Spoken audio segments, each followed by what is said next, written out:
What happens when two loudmouth bullies try to mess with the quiet black girl? The one nobody ever really notices.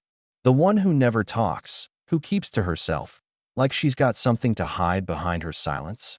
They thought she was weak. They thought they could break her. But what happened next didn't just shake two boys to the ground. It shook the entire school. Standing by herself near the cracked planter in the courtyard of Iron Ridge High was Amaya Brooks. Quiet, dark-skinned, eyes deep and tired like they'd been carrying more than anyone ever should. Her clothes were plain, just a black hoodie, jeans, and beat-up sneakers, but she wore them like armor. She never raised her hand in class, never spoke unless called on, and even then, her voice barely rose above a whisper. She sat in the back, near the window, like she wanted the whole world to pass her by. But that morning, Amaya wasn't going to be invisible anymore. Across the courtyard, Carter Briggs and Luke Maddox were watching her. Seniors. Loud. White. Golden boys of the school, football team captains, teachers' favorites, everyone's idea of young leaders. The type that laughed too loud, played too rough, and always made sure everyone knew who belonged and who didn't. She always looks like she's about to steal something. Luke muttered around a granola bar, nodding toward Amaya.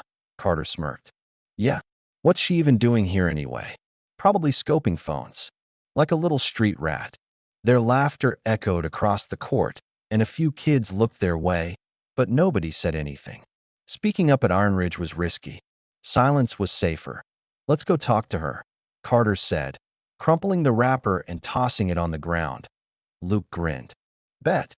They walked across the court like they owned it. Swagger in their steps, voices loud. Amaya didn't look up. She focused on her breath. In, out. Calm. But they weren't there to talk. Hey, you. Carter barked. Yeah, I'm talking to you, hoodie girl. Amaya finally looked up, slowly, like she had all the time in the world. Her eyes were unreadable. Still, no fear, no reaction. You look real suspicious, Luke added, stepping closer. What you got in the bag? A few stolen AirPods? Couple of wallets. Amaya blinked. Excuse me. Oh, now she want to play innocent. Carter snapped. You're always hanging back, sneaking around like you're hiding something. She didn't answer, just hugged her backpack tighter. Her jaw clenched, unmoving. Luke stepped up, toe-to-toe. What's the matter? You mute? Or just stupid? Then the insults started. Quick, cruel, sharp like blades. Go back to where you came from. You don't belong here. Stupid little hood chick. Amaya didn't flinch. Not once. Just kept breathing. Eyes forward. Not a single tear. But they didn't want silence. They wanted a reaction. Let me see that bag, Carter growled, reaching for the strap. Amaya stepped back. Don't touch me. Oh, now you talking. Luke laughed. We just trying to help security, girl. Chill. Carter lunged forward, but his hand never made it in one smooth movement. Amaya dropped her backpack, sidestepped, caught Carter's arm, twisted, and flipped him straight onto the pavement. Hard. The sound of his body hitting the ground echoed across the courtyard. Gasps broke out like gunshots. Luke's mouth fell open. What the? Before he could finish, Amaya ducked low, spun, and swept his legs from under him. He crashed down hard, yelping in pain as his shoulder hit the concrete. Amaya didn't stop. She stood over them, calm. Still, like a storm after the wind stops. Every head in the courtyard turned. Phones came out. Cameras clicked on. You picked the wrong girl today, Amaya said, voice low and steady. Carter groaned. You crazy psycho. Amaya leaned down, eyes burning. You think I haven't seen boys like you before? You humiliate. You push. Then you act like victims when someone finally pushes back.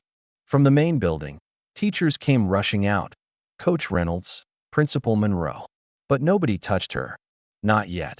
She backed away, slow and sure, while Luke stayed on the ground, cradling his wrist. Who taught you that? He gasped. Amaya turned her eyes on him, then glanced around at the students watching, filming, stunned, silent. My mother, she said. Sergeant Tanya Brooks. U.S. Army. She taught me how to protect myself. From boys like you. That line hit like a punch. Even the teachers froze. Amaya picked up her backpack, threw it over one shoulder, and walked off. Not running, not scared, just done. The crowd parted like water. No one said a word. No one dared. She wasn't the quiet girl anymore.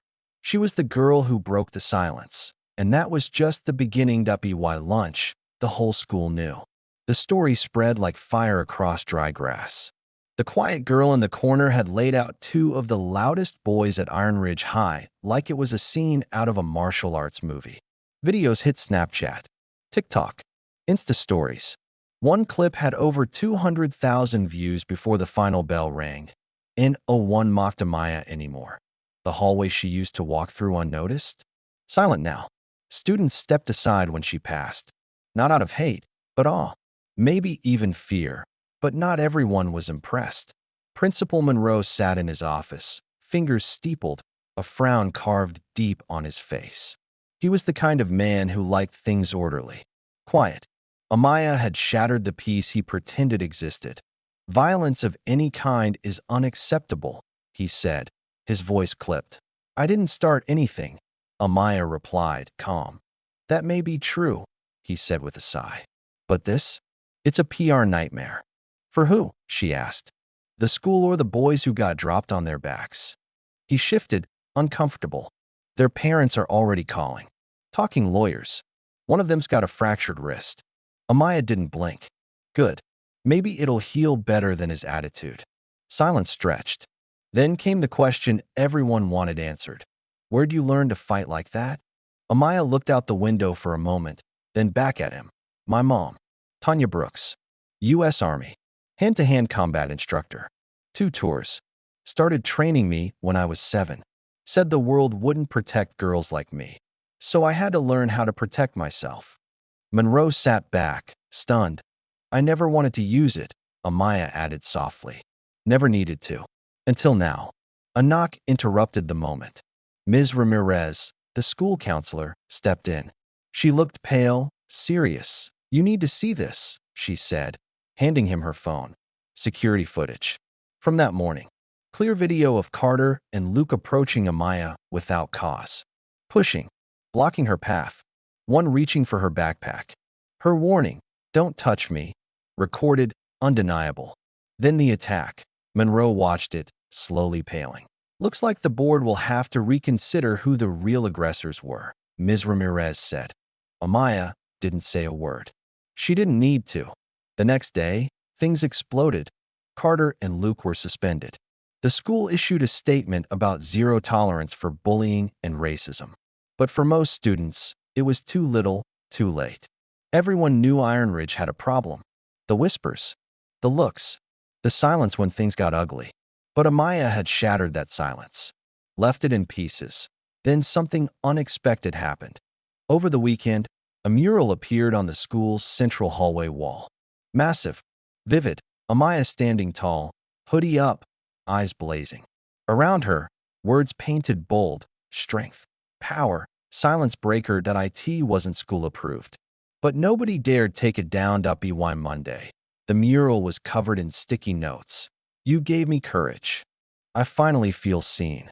My sister saw your video. She cried. Thank you. Amaya never asked for attention. She never wanted to be a symbol. But she became one anyway. That night, she sat on the front steps of her small home. Her mom came out, handed her a mug of cocoa, and sat beside her. The stars overhead were quiet. Soft. Honest. You okay, baby? Her mom asked. Amaya nodded. I think so. You handled yourself like a soldier, her mom said, her voice full of pride. I didn't want to fight. I know.